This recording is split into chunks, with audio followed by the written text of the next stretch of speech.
नमस्कार, सत श्री अकाल, गुड मॉर्निंग। कैसे हो? तैयारी कैसी चल रही है? आचार संहिता समाप्त होने वाली है, नई सरकार बनेगी, पुरानी बनेगी, नई बने वो तो सरकार पे डिपेंड है। उसके बाद भर्तियों का दौर भी शुरू होगा और राजस्थान में बड़ी भर्तियां, एक आरएस है और एक टीचर भर्ती है। बड़ी भर्तियां हैं जिनमें बच्चे ज्यादा संख्या में होते हैं। तो सबसे बड़ी समस्या हर बच्चे की जीके पढ़ने वाली है।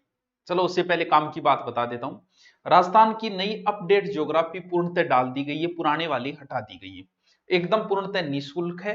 आप जैसे ही गुरु नोट्स पे जाओगे, भूगोल पे क्लिक करना। भूगोल पे क्लिक करते ही सारी भूगोल आ जाएगी। इसमें मानव भूगोल है, भौतिक भूगोल है, सारी भूगोल है इसके अंदर। भारत का भूगोल, विश्व का भूगोल, राजस्थान का भूगोल पे क्लिक करना। वहां नए तरीके से डाल दी गई। पुराना जो हमारा नोट्स था, आप सबके पास गुरु नोट्स है, पुराने वाले में हाथ से लिखे हुए थे। अब की बार हाथ से कंप्यूटराइज्ड, यानी ये लिखे तो हाथ से ही है, लेकिन टेब का सहारा लेके लिखे गए तो और सुंदर राइटिंग में आपके लिए लिखवा दिए गए। ये सिर्फ ज्योग्राफी की, अभी सारे सब्जेक्ट बदल दिए जाएंगे धीरे धीरे इस राइटिंग में। कुछ लोगों को यह था कि सर इसका प्रिंट कैसे निकाले। प्रिंट का भी ऑप्शन किया नहीं है, वैसे बुक आती है लेकिन किया नहीं है। 5-7 दिनों में अगर आपकी मांग होगी तो कर देंगे, वरना कोई जरूरी नहीं है, आपके लिए फ्री है, आप इनको बनाते रहो। दूसरी आप पूछ रहे थे ऑनलाइन कोर्स, देखो सोमवार से क्लास शुरू होगी आरएस की। उससे पहले एडमिशन चल रहे हैं, जैसे एडमिशन हो जाएंगे ऑफलाइन भी सोमवार से, ऑनलाइन भी, जिसको भी लेना हो, एक नई सिरे से जीरो लेवल से जीके पढ़ना हो, जीके की हमारी सबसे बेहतरीन टीम है। भले आप किसी के साथ कंपेयर कर सकते हो, मैटर मिलान कर सकते हो, टीचर का मिलान कर सकते हो। तो आरएस और एसआई का अभी एडमिशन चल रही है। आप जैसे ही एडमिशन हो गए, और कुछ बच्चे कह रहे थे सर हमारा पहले लिया हुआ है तो नए लें क्या? कोई जरूरत नहीं है, आपको अपडेट डाल दिया जाएगा। अब हमारी मेन चीजें शुरुआत करते हैं जिनके लिए आप आए हो, क्योंकि सबसे बड़ी समस्या जो है वो, अंतरराष्ट्रीय समस्या जो है वो है जीके की। और जाहिर सी बात है कि भी सबसे पहले आपको जीके पढ़ना पड़ेगा। किसी की आप तैयारी कर रहे हो, जीके सबसे महत्वपूर्ण पार्ट है। और जीके के अंदर मुख्य रूप से अगर बात करूं मैं तो ज्योग्राफी है, हिस्ट्री है, हिस्ट्री का ही पार्ट एक तरीके से कल्चर हो जाता है, और पॉलिटिकल। ग्रेड वगैरह है, आरएस तैयारी कर रहे हो कुछ बच्चे, कई बार पॉलिटिकल को सीरियस नहीं लेते। और पॉलिटिकल और मनोविज्ञान, साइकोलॉजी, दो ऐसे सब्जेक्ट है कि इनसे अगर क्वेश्चन आए तो कई बार बड़े इजी आते हैं। और अगर पेपर बनाने वाले ने अगर इसको कभी घुमा दिया, जैसे साइकोलॉजी को अगर उसने घुमा दिया, तो आप भी घूम गए। जिस दिन बंदे ने पॉलिटिकल की भाषा बदल दी, उस दिन आप गए काम से। तो पॉलिटिकल को आप सीरियस नहीं लेते, ये भी बड़ी गलती है आपकी। ये तो आपका जीके का पोर्शन है, इकोनॉमिक्स साथ में। दूसरा एक पोर्शन है करंट। जाहिर सी बात है, करंट, करंट को किस, पहले मैं करंट को कंप्लीट करता हूं, फिर हम इसको तैयार करना है कि कैसे तैयार करना है। पहली बात तो ये कि अभी आपको कुछ बच्चे मान लो कि तैयारी कर रहे हैं एसआई की। एसआई की अभी कोई भर्ती नहीं है। अब जब कोई भर्ती नहीं है तो फिर अभी करंट पढ़ के क्या करना? तो अभी आप डेट जीके तैयार करो। करंट का एक उद्देश्य दिमाग में रखो कि जब वैकेंसी डेट आ जाएगी 2 या 3 महीने में तैयार कर लो। नहीं सर 2-3 महीने में थोड़ी होता है, कोई बात नहीं। करंट के अंदर आपको सबसे पहले बताया जाएगा कि अखबार पढ़ो, तो मैं ये सजेशन करता हूं कि कभी भी अखबार करंट के लिए मत पढ़ना। आपकी रुचि है अखबार पढ़ने की, पढ़ो। आपको नई नई खबरें पढ़नी है, कौन भाग गया, किसके साथ भाग गया, क्या चल, क्यों अखबार में ऐसी ही न्यूज आ रही है और कुछ नहीं आ रहा। वैसे पढ़ना है तो पढ़ो। लेकिन आप इतने अखबार में से ये सोचते हो कि मैं ये अखबार पढ़ूं करंट निकालने के लिए। अरे भाई मिनिमम से मिनिमम अगर समय लगेगा ना, तो भी ये मान के चलो कि 1 घंटा लग जाएगा। आपको जब मैटर कोई तैयार करके दे रहे, हमने हिस्ट्री पढ़ी, गहन अध्ययन किया, और उसके बाद हम आपको परोस रहे हैं, यानी हमने अगर किसी चीज को पढ़ने में अगर 10 घंटे लगाए, उसी टॉपिक को मैं आपको 1 घंटे में तैयार कर रहा हूं, तो 10 घंटा देना चाहिए कि 1 घंटा? सही यार, कोचिंग का यही फायदा है कि जो मैटर 10 घंटे में तैयार होता है वो 1 घंटे में हो जाता है। आप करंट के लिए अब पढ़ रहे हो, बहुत एग्जाम आगे है, तो भी महीने की आपको जीके का निकाल के अलग से करंट की बुक आती है। बहुत सारी बुक है, हमारे समय में आती थी क्रोनोलॉजी, मुम्मल, आज भी वो करंट के मामले में वही 2 बुक चल रही है सबसे ज्यादा राजस्थान के। उनमें से कोई एक बुक ले आओ, अलग से नोट्स बनाओ तो अच्छी बात है, नए बनाओ तो वो सारे नोट्स ही है। इतनी पेज आती है, 10-20-15 पेज आते हैं। आप अगर उसको पूरे महीने में 2 घंटे दे देते हो ना, करंट तैयार है। वैसे अखबार को आप 1 घंटा देके 30 घंटे देने पड़ेंगे, कोई मतलब नहीं है। वो लेके आओ, आरएस की कर रहे हो तो भी वही लेके आओ। अखबार एक इंटरव्यू के लिए कुछ चीजें करंट की आप पढ़ लो, अलग चीज है, वरना अखबार से करंट निकालना बड़ा ही मुश्किल कार्य है। तो करंट के लिए आप रोज 10 मिनट देते हो तो भी बहुत है, 10 मिनट नहीं दे सकते, महीने की लेके आओ। अगर आपका बचा है एग्जाम का 2 महीने, तो फिर आप करंट को रोज 1 घंटे दो, क्योंकि करंट आपको परेशान कर देगा, वरना डेट जी की आपकी याद हो जाए। 1 से 2 घंटे दो, अगर आपका 1.5 से 2 महीना बचा है, आप आराम से करंट को क्लियर कर दोगे। बाकी खुद नोट्स बनाने की मत सोचो कि मैं अखबार से बनाऊं, आपको पता ही नहीं कौन सी चीज इंपॉर्टेंट है कौन सी नहीं। इससे अच्छा है वो बना के दे रहा है। तो ये तो ही करंट की समस्या का समाधान।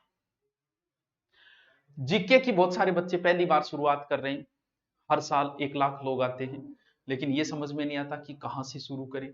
एक चीज बताओ, क्योंकि लगभग लोगों की आदत क्या है, हमारी आदत है शॉर्ट्स पे काम करना। बड़े अच्छे लगते हैं शॉर्ट्स, आपको भी लगते होंगे, मुझे लग रहे हैं तो ऐसा लगता है कि आपको भी शॉर्ट्स बड़े अच्छे लग रहे होंगे। शॉर्ट्स पे काम कैसे? शॉर्ट्स पे हम चाहते हैं कि जीके भी शॉर्ट में रट लें, ऐसा कोई फॉर्मूला। आपको एक बड़ी गहन बात बताऊं, अगर आपने कभी गौर किया हो तो, आप रील देखते हो, सब देखते हैं, मैं भी देखता हूं, तो आप भी देखते हो। मान लो कि आप यूट्यूब पे रील देख रहे हैं, आपने चलाना शुरू किया, चला, समय का पता ही नहीं चलता, एक रील आ रही है, दूसरी आ रही है, तीसरी आ रही है, लगभग घंटा निकलते तो पता ही नहीं चलता है। ये लो जी घंटा गया, 1 घंटा रील देख रही, 1 घंटा रील देखी आपने। और कुछ बच्चे ऐसे हैं जो यूट्यूब के ऊपर पढ़ाई भी देखते हैं, पढ़ाई भी देखते हैं, ठीक देखते हैं। पढ़ाई के अंदर आप देख रहे हो ऑब्जेक्टिव क्वेश्चन, कोई ऑब्जेक्टिव करवा रहा है, आप उसके ऑब्जेक्टिव देख रहे हो, ऑब्जेक्टिव से संबंधित 4 बातें वो एक्स्ट्रा और बता रहा है, आप ऑब्जेक्टिव देखते जा रहे हो। जिस प्रकार रील बड़ी अच्छी लगती है, वाह मजा आ जाता है, रील का घंटे का पता ही नहीं चलता, वैसे ही ऑब्जेक्टिव बड़े अच्छे लगते हैं। चलो चलो चलो, अब आओ रील की बजाय कुछ लोग पढ़ाई नहीं कर रहे तो वो फिल्म देखते हैं, कोई नाटक देखता है। यूट्यूब पे वो कोई नाटक देख रहा है, उसने आधे घंटे एक नाटक देखा, आधे घंटे दूसरा नाटक देखा, अगर आप लंबा देखते थे। और कोई यूट्यूब पे ऑब्जेक्टिव न देख के मैटर देख रहा है, उसने आधे घंटे नदियां देखी, मान लो चंबल नदी देखी, और आधे घंटे उसने हिस्ट्री को देखा, मालदीव को। दो ही देख पाएगा 1 घंटे में। अब आओ वापस, आप कभी गौर करना, आपने 1 घंटे रील देखी, बहुत अच्छी लगती है, और रील बंद करके और आप ये देख याद करना कि कौन कौन सी देखी थी। मैं दावा करता हूं आप 4 रील नहीं बता पाओगे, 4 रील के नाम नहीं बता पाओगे। 1 घंटे में आपने कम से कम 60 रील देखी, 60 में से आप 4 भी नहीं बताओगे। रील जो है वो आपके दिमाग को इतना कमजोर कर देती है, गौर कर लेना। यही है ऑब्जेक्टिव, देखने में पढ़ने में बड़ा मजा आता है, लेकिन बंद करना, जैसे 1 घंटा पूरा हुआ और आप बंद करना और आप गौर करना, आपकी 4% भी याद नहीं होंगे ऑब्जेक्टिव के। आपके दिमाग को ऑब्जेक्टिव इतना कमजोर कर देता है, क्योंकि जैसे ही दिमाग को बार बार बदला जाता है, बार बार बदलने से दिमाग कमजोर होता है। अगर किसी एक चीज में लंबे समय तक रखा जाए तो दिमाग ज्यादा काम करेगा। अब आओ, अगर आपने यूट्यूब पे रील नहीं देखे, नाटक देखा, आप बता दोगे कि मैं आधे घंटा तो तारक मेहता का उल्टा चश्मा देखियो, और आधे घंटे बाद में कोई हॉरर मूवी देखी, लेकिन ये नहीं बता पाओगे। अगर आपने आधे घंटे तक यूट्यूब पे कोई मैटर देखा, तो आप बता दोगे कि मैंने पहले नदियां देखी थी, नदियां ही मेरे 4 बात तो याद होगी, या फिर मालदेव की मेरे 2 बात तो याद है, मैं देखियो था आधे घंटा। आपको 2 बातें जरूर याद रहेगी। यहां पर आपको पूछ लिया जाए 1 घंटा बाद का ऑब्जेक्टिव 4% बताई, तेरी याद रहे, अच्छा लगता है, याद नहीं होता है। अच्छी लगती है रील, याद नहीं होता है, क्योंकि दिमाग को एक ही चीज लंबे समय तक दी जाएगी तो ही स्थायी होगी। अगर आप दिमाग को बार बार बदल रहे हो, एक बार हिस्ट्री का पर्सन आ गया, एक बार ज्योग्राफी का आ गया, एक बार पॉलिटिकल का आ गया, आपका दिमाग इससे कमजोर होता है। अगर इसलिए जो भी चीज पढ़ो, कम से कम आधे से पौन घंटे कंटिन्यू वही पढ़ो। सर ऑब्जेक्टिव का क्या करना? ऑब्जेक्टिव तभी पढ़ो आप, जैसे मान लो आपने नदियां पढ़ ली, मुझसे पढ़ी, किसी से भी पढ़ी, उसके बाद ऑब्जेक्टिव पढ़ो। किस लिए? चेक करने के लिए कि मैंने जो पढ़ा उसमें से मुझे कितने आ रहे हैं, और नदियों के आज तक के आई में क्वेश्चन कितने। सिर्फ अपने आप को चेक करने के लिए पढ़ना। अगर आप सिलेक्शन के लिए ऑब्जेक्टिव पढ़ रहे हो तो आप सिलेक्शन से दूर भाग रहे हो, क्योंकि ऑब्जेक्टिव कभी याद नहीं रहेंगे, सिर्फ अच्छे लगते हैं, याद नहीं रहेंगे। इसलिए सिलेक्शन के लिए हमेशा मैटर पढ़ो, 1 घंटा, आधे घंटे, पौन घंटे। ऑब्जेक्टिव कभी मत पढ़ना, सिर्फ चेक करने के लिए मुझे कितने आते हैं, किस टाइप के प्रश्न आते हैं, इस उद्देश्य से पढ़ना, और कितने मेरे सही हुए। अगर आप सोच रहे हो नदियां आपने पढ़ी नहीं, आप सीधे ऑब्जेक्टिव से नदियां याद करना चाह रहे हो, तो भूल जाना, कभी याद नहीं हो। अच्छी जरूर लगेगी, और ऐसा लगेगा मुझे याद हो रही है। आप पढ़ोगे किताब में ना, तो भी लगेगा मुझे याद हो रही है प्रश्न, एक भी नहीं होगा। क्यों? क्योंकि अच्छे लगते हैं दिमाग और अच्छी चीजें ज्यादा लंबे समय तक नहीं टिक पाती है। पहली बात तो ये कि जब भी पढ़ो बड़ा मैटर पढ़ो हमेशा, तभी आपकी याद रह पाएगा। जीके में शुरुआत हमेशा ही ज्योग्राफी से करो। सर ज्योग्राफी से क्यों करें?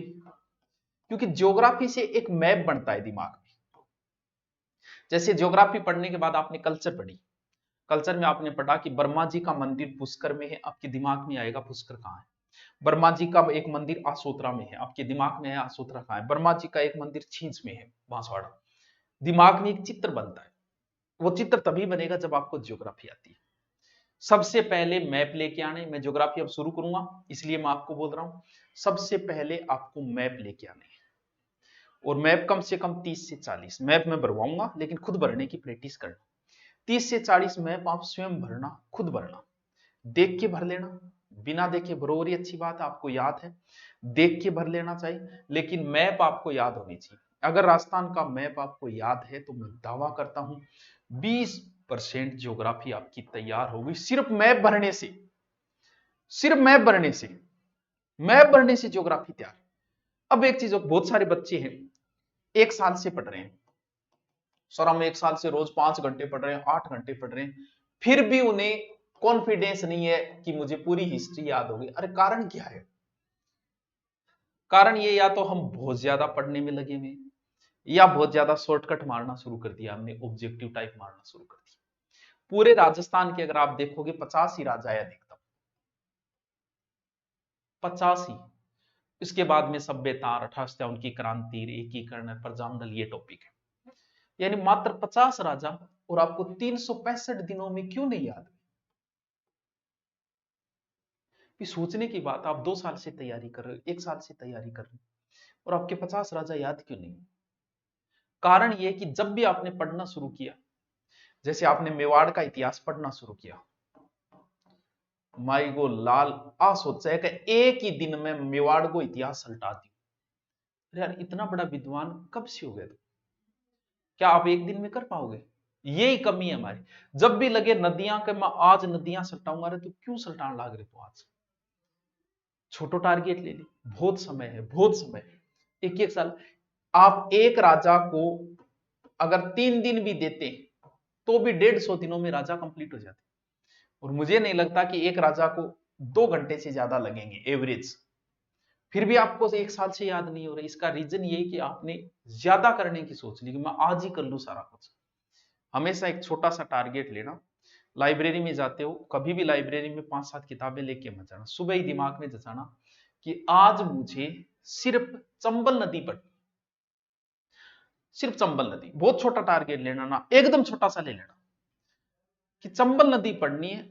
और अब चंबल नदी में भले ही 10 मिनट लगे या 10 दिन लगे, जब तक मुझे कंप्लीट तैयार नहीं होगी मैं आगे नहीं बढ़ूंगा। ये चीज हम, अब अगर जा ही रहे हो, लाइब्रेरी भी जा रहे हो, कोई बात नहीं, आपका लाइब्रेरी का टारगेट 5 घंटे का है, कोई बात नहीं, आपको लगभग पता चल जाता है कि इतना मैटर मुझे 5 घंटे में होगा। आप सिर्फ मैटर ही उतना ही लेके जाओ कि मुझे पढ़नी सिर्फ चंबल नदी है, आज मुझे सिर्फ ज्योग्राफी का ये टॉपिक पढ़ना है, हिस्ट्री का ये पढ़ना है, इसमें चाहे कितने ही दिन लगे। अगर मेरे 2 घंटे में कंप्लीट हो गए, मैं लाइब्रेरी छोड़ के वापस आ जाऊँ, आराम उतारूंगे, सोइयो चाहिए, क्योंकि फिर भी आपके 1 साल में तो सब कुछ तैयार हो जाएगा। लेकिन हमारी आदत ये है कि हम सारा एक ही दिन में तैयार करना चाहते हैं, सिर्फ टॉपिक को बांट लेना। जो भी टॉपिक है, भले ज्योग्राफी का हो, हिस्ट्री का हो, कल्चर का, लोक देवता, अरे यार टोटल मैन तो 5 लोक देवता, एक तेजा जी को जोड़ दो 6, छोटे मोटे बचते हैं बाकी 6 और जोड़ दो, यार 12 ही तो है। और 12 लोक देवता 12 महीने में आपकी याद नहीं हो रही थी, गलती किसकी है? गलती आप ही की है, क्योंकि आप एक ही दिन में 12 के 12 रटना चाह रहे हो। सिर्फ तेजा जी पढ़ना है, भले ही तेजा जी को याद करने मुझे 2 दिन लगे, भले ही 2 घंटे लगे, मुझे तेजा जी कंप्लीट रटना है। अब रटने समय अलग अलग चीजें आदत होती है। अगर आप सिर्फ पढ़ रहे हो, कुछ लोग शुरुआत में अगर पढ़ते हैं तो उनका दिमाग इधर उधर चला जाता है, स्वाभाविक क्रिया है भाई, सबका ही चला जाता है। शुरुआत में आप पेन अपने नजदीक रखो हमेशा, उससे बड़ा फायदा मिलेगा। रफ कॉपी पास में रखो। जैसे आप महाराणा प्रताप पढ़ रहे हो, बहुत शॉर्ट में 2 तरीके होते हैं, चाहे तो क्वेश्चन मार्क लिख दो और चाहे आप उत्तर लिख दो। दूसरे रफ में आपने पढ़ा कि महाराणा प्रताप के जन्म 9 मई 1540 कुंभलगढ़ दुर्ग में हुआ। इसको 2 तरीके से लिखना है आपको, बाकी बैठिए, 2 तरीके से आपको लिखना है। या तो आप क्वेश्चन टाइप में रफ में लिखो कि महाराणा प्रताप का जन्म, बस इतना ही लिखना है रफ में। या फिर आप लिखो 9 मई 1540। फिर आपने लिखा कि महाराणा प्रताप को समझाने के लिए 4 अभियान गए, या तो आपने लिख दिए 4 अभियान, या आपने 4 अभियान के नाम लिख दिए। जैसे ही कंप्लीट हुआ, अब आप इसका रिपीट मारो, या तो प्रश्न तरीके से मारो या उत्तर तरीके। अगर आपने प्रश्न लिखे, जन्म याद करो, जन्म 9 मई 1540, रफ में देख के ये 9 मई 1540 क्या था, बोलियो तो महाराणा प्रताप को जन्म। बराबर में आपका रफ चलना चाहिए, वो चाहे क्वेश्चन तरीके से चले चाहे उत्तर तरीके से चले। भले ही आप उत्तर लिख दो क्यों, काम की चीज लिख दो, चाहे उसका प्रश्न लिख दो, उसको रिपीट मारो बाद में। जो चीज नहीं आएगी यार, ये 4 अभियान है कौन सा देख लियो किताब में। बराबर में रफ रजिस्टर चलना चाहिए। शुरुआत में किसी टॉपिक को, नदी अगर आपको चंबल नदी पहले दिन अगर 5 घंटे लगे रटने में, सिर्फ रटने में 5 दिन भी लगा दिए तो कोई बात नहीं, जब दोबारा आप रिपीट करोगे तो 5 ही मिनट लगेंगे। अपने नोट्स खुद तैयार करो, जितना खुद नोट्स तैयार करोगे उतना ही फायदा है। किताब कुछ लोग किताबों में पढ़ते हैं, किताब में हेडिंग करते रहते हैं, ठीक है, उनका तरीका भी ठीक है, ये नहीं कह सकते, ऐसे भी सक्सेस हुए हैं। लेकिन एग्जाम के नजदीक अगर आपके खुद के नोट्स हैं, आप किताब को रिपीट नहीं मार सकते एक दिन में, एग्जाम नजदीक आ गए। अगर आपके नोट्स हैं, आप खुद अपने नोट्स देखना, आप 1 घंटे में पूरे नोट्स रिपीट मार दोगे। एग्जाम के नजदीक आप 30 दिन बचे, 30 बार रिपीट मार दो, लेकिन आप किताब को रिपीट नहीं मार पाओगे 30 बार। इसलिए शॉर्ट में अपने नोट्स जरूर तैयार करो, जितने कर सकते हो उतने तैयार करो। तो सबसे पहले मैप लेके आना है, ज्योग्राफिकल में मैप बनवाना, कल या परसों से शुरू करेंगे, भूगोल साठा, और तैयार हो जाना। बढ़िया बाइंडिंग वाला रजिस्टर लेके आना, व्हाइट रजिस्टर। सर बाइंडिंग क्यों लेके आए? बाइंडिंग इसलिए लेके आना क्योंकि उसमें मान लो कि 20 पेज और जोड़ने आप जोड़ दोगे, मान लो भूगोल की कोई नई बात आई तो रफ रजिस्टर, उसमें व्हाइट रजिस्टर तो उसमें कहीं भी आप लिख दो, इसलिए हमेशा बाइंडिंग वाले रजिस्टर रखना। कल को कॉपी कराने में भी सहूलियत होगी। वैसे रजिस्टर मत रखना जो पुराने वाले रखते हैं, हमेशा बाइंडिंग वाले व्हाइट रजिस्टर ही लेके आना। मैप लेके आ जाना, मैप बनाना, और कल से या परसों से हम शुरू करेंगे भूगोल साठा। 60 दिनों में अपनी भूगोल टारगेट लेके चलेंगे, जैसे बॉडी बनाने की टारगेट है उस प्रकार से। और जो भी आ रहे हैं इस वाले में एडमिशन लेना चाह रहे हैं वो एडमिशन लें, बाकी हम कैसे पढ़ना है वो चीजें हम आगे करते हैं। अब भी किसी की कोई समस्या हो तो आप नीचे कमेंट कर देना, और कमेंट का आपको जवाब देते हैं, ठीक है। Okay, thank you.